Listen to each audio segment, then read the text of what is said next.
Spanish bread recipe mga sangkay, mano-mano, tara gawin natin. Ito, hindi mo na kailangan ng makina sa pagpapakinis. Ito ating recipe: asukal, asin, powder milk. Maglagay tayo ng yeast. Next, food color, egg yellow, isang itlog. Sa comment section na po mga sukat ng mga ingredients. Maglagay tayo ng vanilya. Sunod, margarine at shortening. Tubig. Mix muna natin, tunawin natin yung asukal bago natin ilagay yung ating harina, 1 kilo first class flour. At bubuhin lamang natin yung ating minamasa. Panoorin nyo na lamang po at sundan nyo na lamang po sa video kung paano ko pinakinis, mano-mano proseso. Huwag kalimutan mag-like at share ang ating video at pakifollow na rin po ng aking page. Ito, meron tayong mantika, ilagay natin sa ating masa habang ating pinapakinis. 1/2 cup yan mga sangkay, so bali hindi naman mauubos yan. At pinakinis ko lamang yan ng 3 to 4 minutes. Rest muna natin mga 5 to 8 minutes. At ito, balikan natin. Cut na natin mga sangkay, so bali nasa inyo na lamang kung gaano kalaking doon ng Spanish ang gusto nyo. Madali lang to mga sangkay. Kung gusto nyo magawa itong ating recipe ng Spanish bread, panoorin nyo lamang yung ating video simula hanggang dulo. Sunod, pag nakata natin lahat, gawa tayo ng palaman. Ayan, harina, asukal, powder milk, vanilya. Mix muna natin ng bahagya. At maglagay tayo ng margarine. Ayan, buuin lamang natin ito ating palaman. Next step, pag nagawa na natin yung ating palaman, gawin na natin yung ating Spanish bread. Ayan, ganyan lamang kung magbalot ng ating palaman dito sa ating doon ng Spanish bread. Diretso na sa ating breadcrumbs. At isalansan lamang natin sa ating tray. Paalasahin muna bago isalang or palakihin muna bago isalang. Nalasa ko lamang ng isang oras, sinalang natin 180 degrees Celsius ang init ng ating oven at pinapula lamang natin yung ating Spanish bread. Ito na yung ating finished product.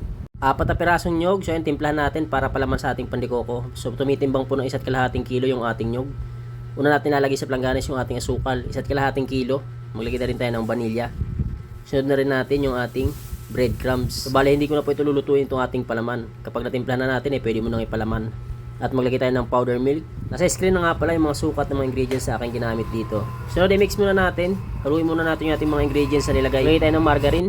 At mix ulit natin ng maayos bago natin ilagay yung ating nyog. Simpleng ingredients lamang yung ating ginamit dito. At ilan lamang yung mga ingredients mga sangkay para sa ating palaman ng ating pandikoko. Kayang-kaya yung gawin yun mga sangkay. At kapag na-mix na natin ng maayos, lagyan na natin yung ating nyog. So, bali yung pag-mix ko mga sangkay, ganyan lamang kagaya na nakikita nyo sa video. Para hindi po mapigay yung gata or katas itong ating nyog.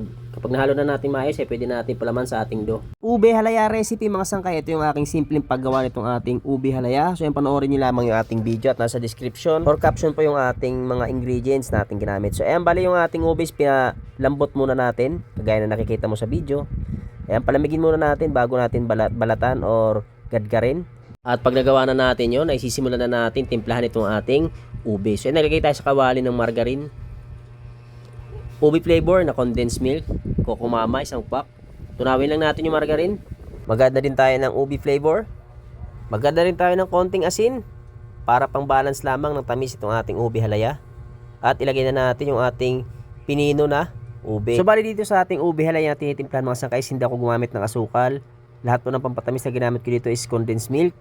At nagad tayo ng 1 lata na evap milk. So bali ang ginamit ko dito ng condensed milk, maliban doon sa ube flavor na condensed, ay naglagay pa ako dyan ng 3 lata na plain na condensed milk. At niluto ko lamang itong ating ube halaya hanggang sa medyo matuyo, kagaya na nakikita mo sa video. So ganyan ko lamang niluto mga sangkay bago ko tinigil sa pagluluto or pinatay yung apoy dito sa ating pagluluto ng ating ube halaya. At pinalamig ko muna syempre bago ko ilipat ang lalagyan. Eto na nga at bawas na yung ating ube halaya. Eto nga at malamig na, ililipat ko na ng paglalagyan nang mailagay ko na rin sa. At eto na yung ating ube halaya, luto na. So bali ready na to para ilagay sa ating mga tinapay or pampalaman sa ating mga tinapay. Thank you for watching. See you on my next video.